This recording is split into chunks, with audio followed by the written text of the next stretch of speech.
നിങ്ങൾക്ക് തക്ക സമയത്ത് പ്രാർത്ഥിക്കാൻ വചനങ്ങൾ വേണം. കാര്യം നമ്മൾ വായിത്തൊന്നെ വിളിച്ച് പ്രാർത്ഥിക്കുന്ന പോലെ അല്ല വചനം പ്രാർത്ഥിക്കുന്നത്. വചനം പ്രാർത്ഥിക്കുമ്പോൾ വചനത്തിലുള്ളത് എല്ലാം ദൈവത്തിൻ്റെ വാഗ്ദാനങ്ങളാണുള്ളത്. ഇപ്പോൾ ഒരു 5-8-10 അമ്മമാർ നിൽക്കുകയാണെന്ന് വിചാരിച്ചു. അപ്പോൾ നമ്മൾ പെറ്റ നമ്മുടെ കുഞ്ഞ് ഇങ്ങനെ വരുമ്പോൾ എല്ലാ അമ്മമാരും നോക്കും. എന്നിട്ട് ആ കൊച്ചിൻ്റെ അമ്മയെ കാണുമ്പോഴാണ് ആ കൊച്ചിങ്ങനെ കൈ പൊക്കണത്. അപ്പോൾ ഉടനെ അമ്മ ഭാര്യ എടുക്കും അതിനെ. അതുപോലെ ചില വചനങ്ങൾക്ക് നമ്മളെ കാണുമ്പോൾ അഭിഷേകം ഉണ്ടാവും.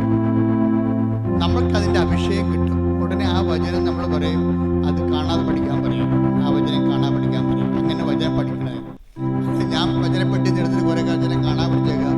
അല്ലെങ്കിൽ ഞാൻ വചനം വായിക്കുമ്പോൾ അങ്ങനെ വായിച്ചു പോയേക്കാം. അങ്ങനെ വായിച്ചാൽ നിങ്ങൾ അങ്ങനെ വായിച്ചു പോയിക്കൊള്ളൂ. എവിടെ പോകുന്നത് നമുക്ക് അറിയണം, അവർ പിടിക്കേണ്ടതില്ല. എങ്ങോട്ടാണ് പോകണമെന്ന് അറിയാൻ പറ്റത്തില്ല. വായിച്ച് പോകാനല്ല നോക്കേണ്ടത്. വചനം 5 മിനിറ്റ് എടുത്തിട്ട്, അരമണിക്കൂർ 5 മിനിറ്റ് എടുത്തിട്ട് ആ വചനം റിപ്പീറ്റ് ചെയ്ത് വായിക്കണം. ആവർത്തിച്ച് വായിക്കണം. കാരണം ഞാൻ ദൈവവുമായിട്ട് ഇടപഴകുകയാണെന്നുള്ള ബോധം ഉണ്ടാകണം. അല്ലാതെ ഒരു പുസ്തകം വായിക്കണം തോന്നുന്നു